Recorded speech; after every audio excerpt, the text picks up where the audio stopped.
નમસ્કાર, આપ જોઈ રહ્યા છો ઇન્ડિયા ન્યૂઝ ગુજરાત। આપની સાથે હું છું જેનિશા। સમાચાર પર વિગતવાર નજર કરીએ તો સુરત લોકસભા બેઠકના કોંગ્રેસ ઉમેદવાર નિલેશ કુંભાણી કે તેમજ ડમી ઉમેદવાર સુરેશ બંનેના ફોર્મ રદ કરવામાં આવ્યા છે। ટેકેદારો હાજર ન થતા બંનેના ફોર્મ રદ કરવામાં આવ્યા હોવાની વાત સામે આવી છે। કોંગ્રેસના નિલેશ કુંભાણી તેમજ ડમી ઉમેદવાર સુરેશ પડસાલા બંનેના ફોર્મ રદ થતા કોંગ્રેસ આકરા પાણીએ આવી છે।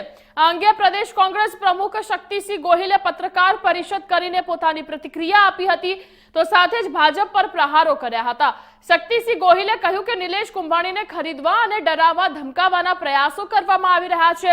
તો આ અંગે તેમણે પાર્ટીને રજૂઆત પણ કરી હતી અને નિલેશ કુંભાણીને ખરીદવામાં સફળ ન થયા એટલે તેમના ટેકેદારોને ખરીદવામાં આવ્યા છે। કોંગ્રેસના વકીલ બીએમ અને જામીર શેખે બંને ટેકેદારોની સહીના એફએસએલમાં મોકલવાની પણ રજૂઆત કરવામાં આવી છે। તો આ ઉપરાંત 2012ની વિધાનસભા ચૂંટણીમાં પૂર્ણાગામ બેઠકનું ઉદાહરણ આપવામાં આવ્યું છે। કંચન જરીવાલનું ફોર્મ રદ કરવા રજૂઆત કરાઈ હતી અને તે સમયે રિટર્નિંગ ઓફિસરે જવાબ આપ્યો હતો કે તે પણ રજૂ કરવામાં આવ્યો। સાથે જ અમારા ઉમેદવારનું માત્ર એક કારણના લીધે રદ કરવામાં આવ્યું છે। તો શક્તિસિંહ ગોહિલે કહ્યું કે ભાજપ સુરતમાં હાર ભાળી ગઈ છે પણ અમે હાઈકોર્ટ અને સુપ્રીમ કોર્ટ સુધી લડીશું।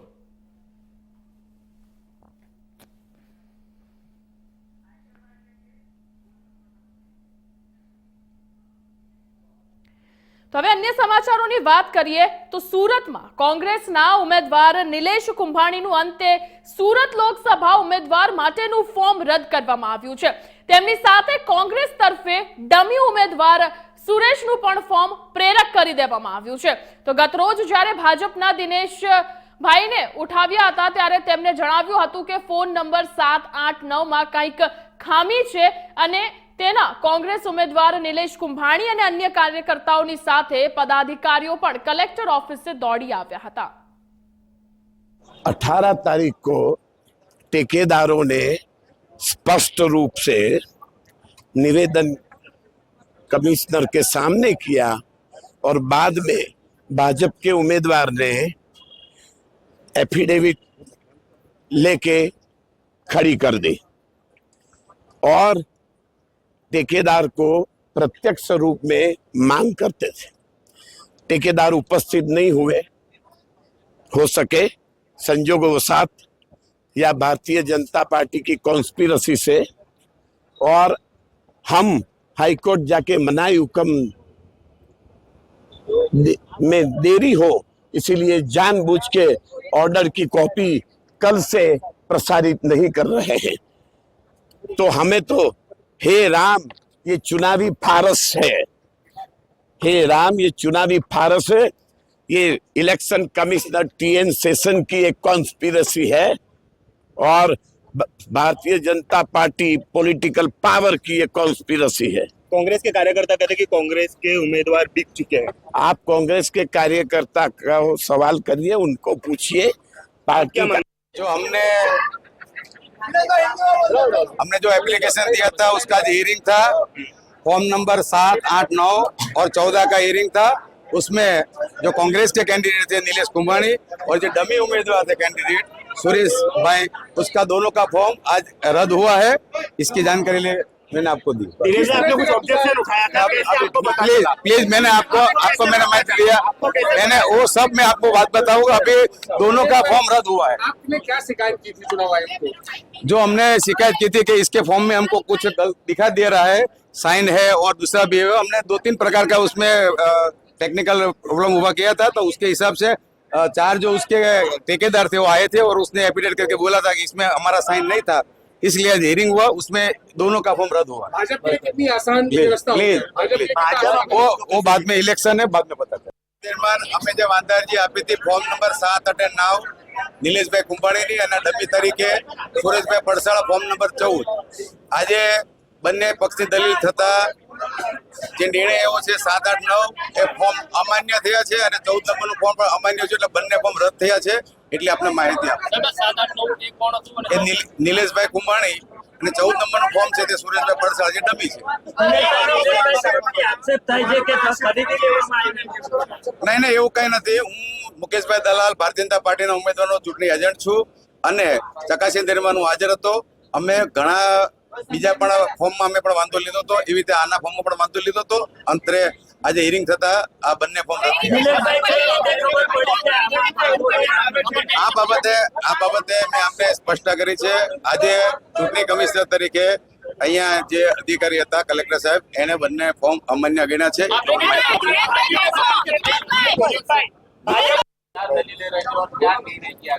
हमारे तरफ से ये आर्गुमेंट किया गया था कि जो सपोर्टर्स कल कलेक्टर साहब के पास आए थे और जिन्होंने ये कहा है कि हमारा सिग्नेचर नहीं है नॉमिनेशन पेपर पे, उन्होंने क्यों कहा, अंडर थ्रेट कहा या कोई लालच में आकर के कहा, वो वेरीफाई किए बिना हमारा नॉमिनेशन पेपर यानी कि कैंडिडेट नीलेश कुमारी का नॉमिनेशन पेपर कैंसिल हुआ है।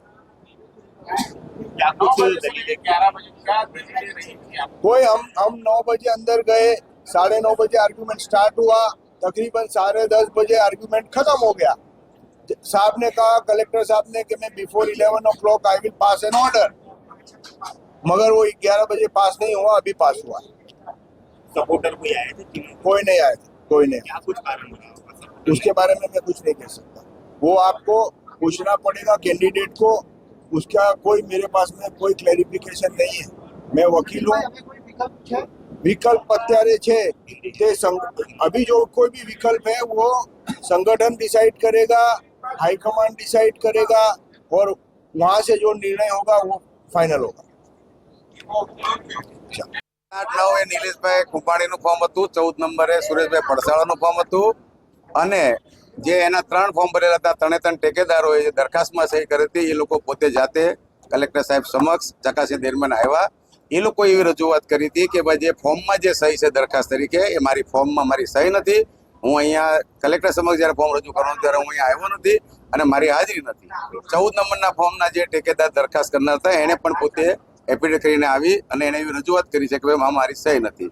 3 પ્રકારનું છે. કલેક્ટરે એને ઘણા પ્રશ્ન પૂછ્યા છે, એને પણ એને ઓનલાઈન વિડીયોમાં એને જવાબ આપ્યા છે. એના એ જવાબ પણ એના લિખિતમાં લીધેલા છે કલેક્ટરશ્રીએ અને એને એફિડેવિટ કરીને પણ સોગંદપૂર્વક જણાવ્યું છે કે આમાં ફોર્મમાં મારી સહી નથી. આટલી એને રજૂઆત કર્યા પછી બંને પક્ષે કાલે 4 વાગ્યાનો સમય આપ્યો હતો. 4 વાગે સામેના પક્ષવાળાએ એ લોકોએ કીધું અમને સમય આપો, એટલે કલેક્ટર સાહેબે આજે સમય આપ્યો તો અમે બધાને 9 વાગે બોલાવ્યા હતા. 9 વાગ્યાથી દલીલ ચાલુ થઈ, લગભગ 1-1.5 કલાક દલીલ ચાલી. ત્યાર પછી સાહેબે એવું કીધું કે હવે હું આને ઓર્ડર પર મૂકીશ. અત્યારે ઓર્ડર આવ્યો છે અને બધાની હાજરીમાં, એ લોકોના હાજરીમાં, અમારી હાજરીમાં કલેક્ટરે નિર્ણય જાહેર કર્યો છે અને બંનેના ફોર્મ 7-8-9 જે કોંગ્રેસનું ઉમેદવાર નિલેશભાઈ કુંભાણી છે એનું ફોર્મ પણ રદ કરવામાં આવ્યું છે અને 14 નંબરનું ફોર્મ સુરેશભાઈ પડસાળા છે એનું પણ ફોર્મ રદ કરવામાં આવ્યું છે. 10 વાગે અમારી રજૂઆત પતી ગયેલી અને સાહેબે કહ્યું કે હું 11 પહેલા ઓર્ડર કરી દઈશ. 11 પહેલા ઓર્ડર નહોતો થયો, અમે રાહ જોતા હતા. અત્યારે ઓર્ડર કર્યો છે અને નિલેશ કુંભાણીના 3 ફોર્મ રદ કર્યા છે અને જે સબસ્ટિટ્યૂટ કેન્ડિડેટ ડમી ઉમેદવાર હતા એનો ફોર્મ પણ ઓર્ડર કરીને રદ કર્યો છે. ઓર્ડર કોપી મારી પાસે છે, અભ્યાસ કરવાનું બાકી છે.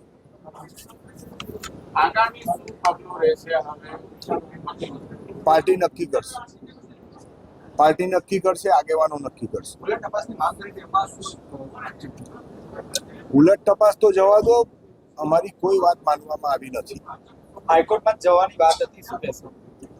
એ મેં અત્યારે કહ્યું કે એ બાબતે જે છે તે અમદાવાદમાં બેઠેલા અમારા પાર્ટીના આગેવાનો નિર્ણય લેશે. પણ એક વસ્તુ પાકી છે કે કોંગ્રેસ પક્ષના ઉમેદવારથી ભારતીય જનતા પાર્ટી આટલી બધી ભયભીત હતી અને તેના કારણે જ આજે આ થયું છે. તમારા તરફથી શું દલીલ કરવા? અમારા તરફે તો ઘણી બધી દલીલ કરી, મેં 1.5 કલાક દલીલ કરી છે, જેની મેં PDF બધા મિત્રોને મોકલી આપી છે. મારી સ્પષ્ટ દલીલો હતી કે સેમ દાખલો વિધાનસભા વખતે કંચન જરીવાલા ના ઉમેદવારી પત્રને રદ કરવા માટે એમના ઠેકેદારે અરજી કરેલી, એ અરજી ના મંજૂર કરેલી અને તેમ છતાં એ ઓર્ડર બતાવવા છતાં અત્યારે અમારો ઉમેદવારી પત્ર રદ કરવામાં આવે છે. ત્યાં વાંધેદારનો વાંધો રદ કરવામાં આવેલો. અને ઉમેદવારી પત્ર મંજૂર કરવામાં આવ્યું। सर आज चुनाव आयोग ने क्या कुछ ऑर्डर दिया है कांग्रेस के कैंडिडेट को लेकर? कांग्रेस के जो दोनों नामांकन पत्र थे उसके जो मेन उम्मीदवार था और डमी दोनों का नामांकन पत्र खारिज कर दिया गया है। हमारी जो दलीलें थी, हमारा जो रिप्रेजेंटेशन किया था उसने ऑर्डर में लिखा गया है, लेकिन हमारा वो रिप्रेजेंटेशन सही नहीं है। और किस वजह से सही नहीं है इसका कोई जिक्र ऑर्डर्स में किया नहीं गया है। इसका मतलब है कि ऑर्डर्स बहुत भूल सस्टेनेबल नहीं है। ये ऑर्डर्स को हम त्वरित कोर्ट में चैलेंज करेंगे। किन किन लोगों के खिलाफ तो इलेक्शन कमीशन और द कैंडिडेट। क्या इस पूरे मामले में, क्योंकि आप वकील भी हैं, क्या इस पूरे मामले में लगा आपको कि ગઈકાલથી જે રીતે કોંગ્રેસનો હાઈ વોલ્ટેજ ડ્રામા ચાલી રહ્યો છે ત્યારે આજરોજ 11 વાગ્યા સુધીનો સમય માંગવામાં આવ્યો હતો કલેક્ટર ઓફિસ ખાતેથી ને કલેક્ટર ઓફિસેથી આજથી 11 વાગ્યાનો સમય પણ આપવામાં આવ્યો હતો કે તમે તમારા ઉમેદવારો જે ટેકેદાર છે તેને લઈને આવો। ત્યારે આજે રોજ નિલેશ કુંભાણી જે સુરત લોકસભાના ઉમેદવાર છે તેઓ આજે પોતાના ટેકેદાર લઈ અહીં પહોંચ્યા નહોતા અને ગતરોજ જે રીતે મીડિયામાં ટીપા ટિપ્પણી કરવામાં આવી હતી કે તેમના ઉમેદવારો જે તેમના જે ટેકેદારો છે તે ક્યાંક ને ક્યાંક અપહરણ કરી લેવામાં આવ્યું છે।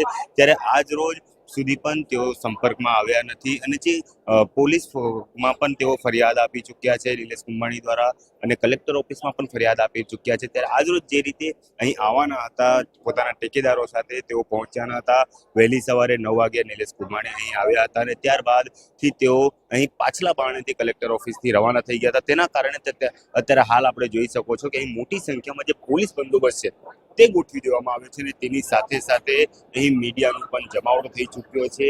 ત્યારે પોલીસ બંદોબસ્ત જે ગોઠવી દેવામાં આવ્યો છે શરૂઆતના સમયમાં પોલીસ સાથે અને મીડિયા સાથે પોલીસે અભદ્ર વર્તન કર્યું હતું। ત્યારે હાલની પરિસ્થિતિની આપણે વાત કરીએ તો સુરત જે લોકસભાના જે ઉમેદવાર હતા નિલેશ કુંભાણી તેઓ અત્યારે પાછલા બારણેથી નીકળી ચૂક્યા છે, પરંતુ નવસારી લોકસભાના જે ઉમેદવાર છે નૈસદ દેસાઈ તે આપણી સાથે ઉપસ્થિત છે। આપણે નૈસદભાઈ સાથે સીધી વાત કરીશું કે અત્યારે હાલની શું પરિસ્થિતિ છે અને ગતરોજ જે ટીકા ટિપ્પણીઓ કરવામાં આવી હતી તે કેટલી મહદઅંશે સાચી છે। નૈસદભાઈ, આજે તમે અહીંયા આવ્યા છો, કયા કારણોસર હજી સુધી નિલેશ કુંભાણીના જે ટેકેદારો છે તેઓ અહીં આવ્યા નથી, શું કહેશો? નથી આવ્યા ખરી વાત છે, સાચી વાત છે સાહેબ, હજુ આવ્યા નથી, બહુ ખરાબ હાલત છે। નિષેધભાઈ, આપને જણાવી દઈએ કે કોંગ્રેસમાં જ ક્યાંક ને ક્યાંક આમનો રોષ જોવા મળી રહ્યો છે। કોંગ્રેસના જે કાર્યકર્તાઓ છે તેઓ એવું પણ કહી રહ્યા છે કે નિલેશ કુંભાણી વેચાઈ ગયા છે। સાહેબ, શંકા તો બધાને જતી હોય, એ તો હવે આપણે કાયદેસર કાર્યવાહી કરીએ પછી જ ખબર પડે કે ભાઈ આ શંકા સાચી કે ખોટી। બધાને શંકા તો ઘણી જતી હોય, કોઈ ધનના લોભની થાય, કોઈ સત્તાના લોભની થાય। બીજી તરફ જો વાત કરવામાં આવે લોકોનો એવો પણ રોષ છે કે કોંગ્રેસના જે ઉમેદવાર છે નિલેશ કુંભાણી તેઓએ કોંગ્રેસના કોઈ કાર્યકર્તાને પોતાના ટેકેદાર ના રાખ્યા અને પરિવારના સભ્યો અને તેમના ભાગીદારોને ટેકેદાર રાખ્યા હતા ને કોંગ્રેસે ક્યાંક ને ક્યાંક વાંધો પણ ઉઠાવ્યો હતો કે જૂના કાર્યકર્તાઓને ટિકિટ આપવામાં આવે।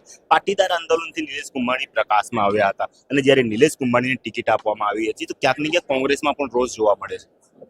આવું બને ત્યારે કાર્યકરો અજાણ હોય, એ બધી માહિતીથી અજાણ કાર્યકરોને ગુસ્સો અને રોષ થાય, એ સાયકોલોજી છે, એટલે કોઈને શંકાવી જાય, પણ એના પુરાવાઓ આપણે લેવા પડે અને પછી એના પગલાં ભરવા પડે। સવારે 9 વાગ્યા કલેક્ટર ઓફિસ નિલેશ કુંભાણી હાજર રહ્યા હતા, પાછલા બારણેથી તેઓ નીકળી ગયા। હાલની શું પરિસ્થિતિ કલેક્ટર કચેરીમાં, ચૂંટણી અધિકારીઓ દ્વારા શું નિર્ણય લેવામાં આવશે, આપને શું લાગી રહ્યું છે? અધિકાર લીગલ ટીમને આપ્યો, લીગલ ટીમ ત્યાં બેઠી છે, એ અરજીઓને વાંધા અરજી આપે છે। 18 તારીખે ઉમેદવાર ટેકેદાર કલેક્ટર સમક્ષ હાજર થાય અને પછી 20 તારીખે એફિડેવિટ આપે એ એફિડેવિટ કેટલી વ્યાજબી ગણાય? બીજું કે દુઃખદ તો એ છે કે ટેકેદાર અહીંયા હાજર નથી, જેને માટે ટાઈમ આપ્યો એ બહુ દુઃખદ છે, બહુ આઘાતજનક છે. કોંગ્રેસની જો વાત કરવામાં આવે, નિલેશ કુંભાણીની શરૂઆતના સમયમાં તેઓ ક્યાંક ને ક્યાંક એક્ટિવ રહ્યા હતા અને ત્યારબાદ સૌપ્રથમ આપણે વાત કરીએ તો કોંગ્રેસને ખબર પડે કે તેમની સહી સિક્કા છે કે નહીં, એફિડેવિટ તેમને શું કર્યું, તેમના પહેલા ભારતીય જનતા પાર્ટીના એક કાર્યકર્તા અને એક દિનેશ જોધાણીને ખબર પડે છે. આ બાબતે આપને શું કહેવું છે? નહીં, એમાં એવું છે ભાઈ કે ઉમેદવારી પત્રક જ્યારે ભરાય ત્યારે તો બધાને જ ખબર પડે કે કોણ ઉમેદવાર કોણ ટેકેદાર. પછી ઓપરેશન ચાલુ થાય એટલે સત્તા પક્ષે પછી ઓપરેશન ચાલુ કર્યું અને આ એનું પરિણામ છે. શરૂઆતના સમયમાં એમ કહેવામાં આવતું હતું, કોંગ્રેસ અને આપના જે અહીં કાર્યકર્તાઓ અને મોટા નેતાઓ પહોંચ્યા હતા, ગોપાલ ઇટાલિયાની વાત કરીએ કે અન્ય જે લોકો અહીં પહોંચ્યા હતા, તેમનું એવું કહેવામાં આવતું હતું કે ટેકેદારોનું અપહરણ થયું છે અને અત્યારની પરિસ્થિતિ એવી છે કે એવું કહેવામાં આવ્યું કે નિલેશ કુંભાણીએ જ તેમને સંતાડી દીધા છે ને તેઓ વેચાઈ ગયા છે અન્ય પાર્ટીઓના હાથે. આપ શું માનો છો? અપહરણ એ બી આરોપ હતો, અત્યારે બી આ આરોપ જ છે. આરોપ અદાલતમાં સાબિત થવો જોઈએ, એ થાય ત્યારે આપણે એ વાત આગળ કરીએ. સર, જો નિલેશ કુંભાણીનું ફોર્મ રદ થાય તો આગળની શું રણનીતિ, ઇન્ડિયા ગઠબંધનની કે કોંગ્રેસની? જો ફોર્મ રદનો ઓર્ડર મળે તો હાઈકોર્ટમાં જઈશું, ઇલેક્શન કમિશનર સામે જઈશું, ભાજપના ઉમેદવાર સામે જઈશું અને કોંગ્રેસના ઉમેદવાર સામે પણ પગલાં ભરીશું.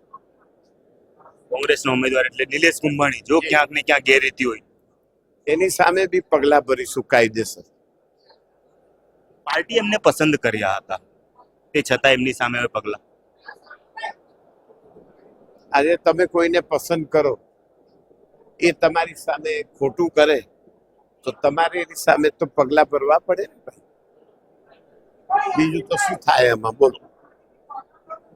ચોક્કસપણે નૈસદ દેસાઈ આપણી સાથે જોડાયા હતા અને તેમને જે રીતે માહિતીઓ આપી છે કે ક્યાંક ને ક્યાંક જો આવનારા સમયમાં નિલેશ કુંભાણીનું ફોર્મ રદ થાય તો જે વાંધા ઉઠાવનાર છે કે અન્ય લોકો જે છે જે આમાં સંડોવાયેલા છે, તે ભલે ફક્ત નિલેશ કુંભાણી જ કેમ ના હોય, પરંતુ પાર્ટી દ્વારા તે તમામ લોકો ઉપર કાયદેસરની કાર્યવાહી કરવામાં આવશે અને કોર્ટ સમક્ષ પણ જવામાં આવશે. તો ક્યાંક ને ક્યાંક કોંગ્રેસનો જે હાઈ વોલ્ટેજ ડ્રામા હતો નિલેશ કુંભાણીનો, તે હવે ટૂંક જ સમયમાં તેનો પર્દાફાશ થશે અને કઈ રીતની ગેરરીતિઓ આચરી છે, કારણ કે જે રીતે પાર્ટીએ તેમને પસંદ કર્યા હતા, જો નિલેશ કુંભાણીની આમાં ગેરરીતિ સમજવામાં આવશે તો તેમના વિરુદ્ધમાં પણ કાર્યવાહી કરવામાં આવશે.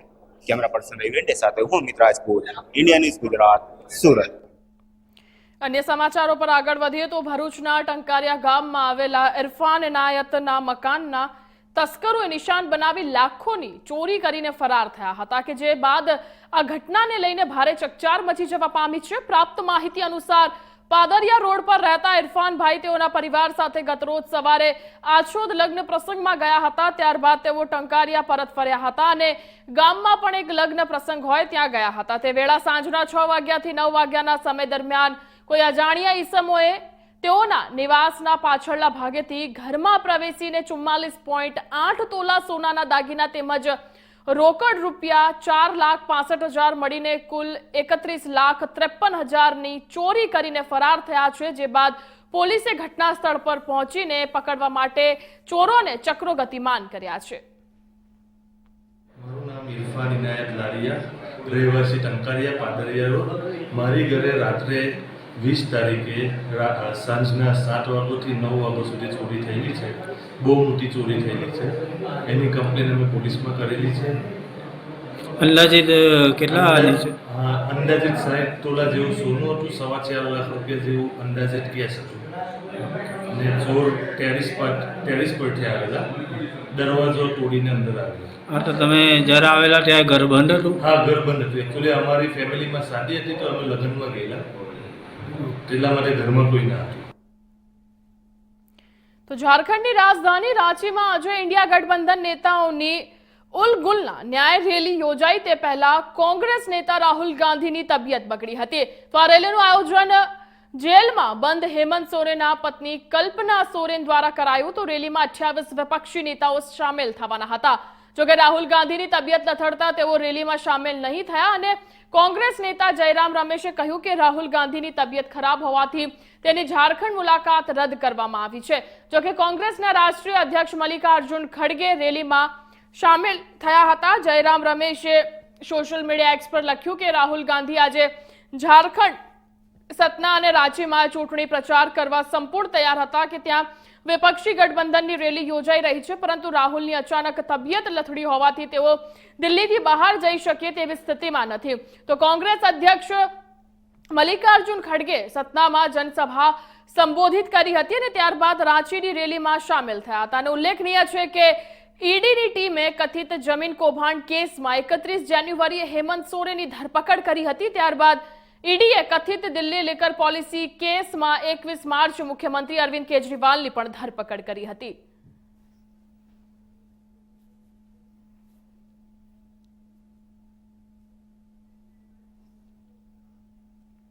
સમાચારમાં આગળ વાત કરીએ તો લોકસભા 2024ની ચૂંટણીમાં ભવ્ય જીત મેળવવા માટે વડાપ્રધાન નરેન્દ્ર મોદી ફરીવાર વડાપ્રધાન બને તેમજ તેમનું આરોગ્ય ખૂબ જ સારું રહે તે માટે ઋષિકેશ ખાતે આવેલ મહર્ષિ દયાનંદ સરસ્વતીના આશ્રમમાં ચાલતી પરંપરા પ્રમાણે જૂનાગઢ ખાતે આવેલા સંસ્કૃતિક આશ્રમ રોડ ખાતે ચૈત્રી નવરાત્રીમાં નવચંડીના પાઠ તેમજ રામચરિત માનસના પાઠનું અનુષ્ઠાન કરવામાં આવ્યું હતું અને આ અનુષ્ઠાનની પૂર્તિરૂપ આજરોજ યજ્ઞનું આયોજન કરવામાં આવ્યું હતું અને યજ્ઞ કરી ભગવાનને પ્રાર્થના કરવામાં આવી હતી કે જેમ અયોધ્યા ખાતે ભગવાન રામચંદ્રજી પોતાના નિજ ઘરની અંદર બિરાજમાન થઈ લોકોનું કલ્યાણ કરે છે, તેમ વડાપ્રધાન નરેન્દ્ર મોદી પણ આ ચૂંટણીની અંદર ભવ્ય જીત મેળવી અને સમગ્ર ભારતવાસીઓના કલ્યાણના કાર્યો કરતા રહે તેમજ આપણો ભારત દેશ દિન પ્રતિદિન આગળ વધતો રહે તેવી શુભકામના પાઠવવામાં આવી હતી।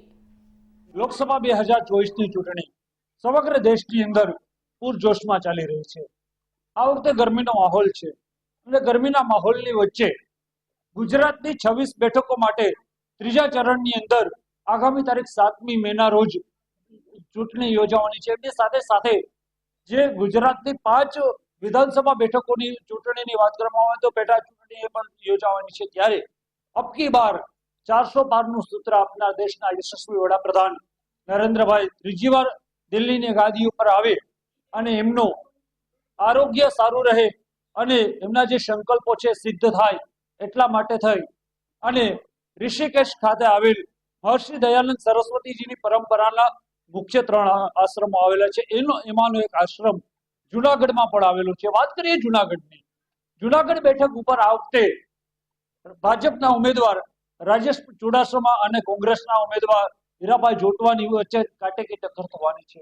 ગઈકાલે જે ફોર્મ ચકાસણી થયા બાદ સ્પષ્ટ ચિત્ર થયું છે, ત્યારે જે 400 પારની જે વાત છે અને ગુજરાત પ્રદેશ અધ્યક્ષ CR પાટીલ દ્વારા જે રીતે 5 લાખની લીડથી આ વખતે ભારતીય જનતા પાર્ટી છે એ ચૂંટણીમાં પ્રત્યેક સીટ પર વિજય મેળવે એ એમના જે સંકલ્પો છે સંકલ્પોને સિદ્ધ કરવા માટે થઈ જુનાગઢના ગિરનાર સોસાયટી ખાતે આવેલ સંસ્કૃતિ આશ્રમની અંદર આ એ સંસ્થા છે કે છેલ્લા ઘણા વર્ષોથી લોક કલ્યાણ અને વૈશ્વિક કલ્યાણના કામો માટે થઈ અને ખૂબ જાણીતી સંસ્થા બની છે। ત્યારે આ સંસ્થાના સંતો અને શિષ્યગણો દ્વારા ગઈ ચૈત્રી નવરાત્રીની અંદર દેશના વડાપ્રધાન માટે થઈ અને એમના જે સંકલ્પો છે એમના આરોગ્યના માટે થઈ અને ચંડી પાઠ અને રામાયણના પાઠ કરવામાં આવ્યા અને આજે એમની યજ્ઞની પૂર્ણાહુતિ કરવામાં આવી। ત્યારે આપણે આવી પહોંચ્યા છીએ ગિરનાર સોસાયટી ખાતે। આપણી સાથે અહીંયાના જે સંત છે એ નિસ્વરૂપાનંદ સરસ્વતીજી જોડાયા છે। આપણે સીધા જ એમની પાસેથી સમગ્ર કાર્યક્રમોની વિગતો લઈશું। સ્વામીજી, ઇન્ડિયા ન્યૂઝમાં આપનું સ્વાગત છે। આપણે જે ચૈત્રી નવરાત્રી દરમિયાન અમને જાણવા મળ્યું છે કે વડાપ્રધાન નરેન્દ્ર મોદી ત્રીજી વાર દિલ્હીની ગાદીએ આવે અને એમનું આરોગ્ય સ્વસ્થ કંઈક રહે એટલા માટે તમે કંઈક આયોજન કરેલું હતું, શું છે સમગ્ર નવરાત્રી દરમિયાન સત્સંગમાં આવતા બધા ભાઈઓ બહેનો દ્વારા દુર્ગા સપ્તશતીના દરરોજ બે કલાક 7-9 દિવસ સુધી પાઠ થયા. એ ઉપરાંત શ્રી રામચરિત માનસ તુલસીદાસજી કૃત એમનું પણ નવાન પારાયણ થયું અને એ નિમિત્તે આજે અમે આ નવચંડી યજ્ઞ પણ કરેલો. સ્વામીજી, ખાસ કરીને વાત કરીએ તો જે નરેન્દ્રભાઈ માટે થઈ અને તમે આજે આ કાર્ય કર્યું છે એની શું વિગતો છે, ખાસ એ જણાવશો. આપણા વડાપ્રધાન શ્રી નરેન્દ્ર મોદી દેશ માટે ખૂબ સારું કાર્ય કરી રહ્યા છે, એટલે એમનું સ્વાસ્થ્ય સારું રહે એ નિમિત્તથી તો અમે દરરોજ સત્સંગ સમાપ્તિ પછી મૃત્યુંજય મંત્રનો પણ દરરોજ પાઠ કરીએ છીએ અને આ યજ્ઞ અને આ નવાન પારાયણ કે ચંડી પાઠ પારાયણ પણ આ દેશનું સારું નેતૃત્વ પ્રાપ્ત થાય, આ દેશ છે ખૂબ આગળ વધે એના અર્થે અમે આ યજ્ઞ અને ચંડી પાઠ વગેરેનું આયોજન કરેલું. ચોક્કસથી મિત્રો કહી શકાય કે અત્યારે જે રામ રાજ્યની જેને વિચાર હતો અને જે ખરા અર્થમાં 22મી જાન્યુઆરીના રોજ જ્યારે રામ રાજ્યની સ્થાપના થઈ છે ત્યાર પછી વડાપ્રધાન નરેન્દ્રભાઈના આ જે સંકલ્પો છે એ સંકલ્પોને સિદ્ધિ માટે થઈ અને જુનાગઢની આ સંસ્થા દ્વારા એક અનોખો પ્રયાસ કરવામાં આવ્યો હતો અને ઠેર ઠેર હાલ એક જ લોકોમાં પણ ચાલી રહી છે ચર્ચા કે હવે આવનારા દિવસોની અંદર જે દિલ્હીની ગાદીએ ત્રીજી વાર નરેન્દ્રભાઈ વડાપ્રધાન બની અને હેટ્રિક સર્જે અને સાથે સાથે જે ભારતની મૂળ પરંપરા છે એ જળવાઈ રહે તેવા સતત પ્રયાસો થાય, આવી ભાવના સાથે આ સંસ્થા દ્વારા પણ આજે યજ્ઞની સાથે પ્રયાસ કરવામાં આવી રહ્યો હતો. જુનાગઢ જે છે સંતોની ભૂમિ છે, ત્યારે સંતો દ્વારા આવા પ્રયાસને પરમ કૃપાળુ પરમાત્મા છે એ સિદ્ધ કરે. ઇન્ડિયા ન્યૂઝ એવી પણ પ્રાર્થના કરી રહ્યો છે. ભાવિક જોશી, ઇન્ડિયા ન્યૂઝ, જુનાગઢ. તો આ હતા અત્યાર સુધીના મુખ્ય સમાચાર. વધુ સમાચાર અને અપડેટ માટે જોતા રહો ઇન્ડિયા ન્યૂઝ ગુજરાત. નમસ્કાર.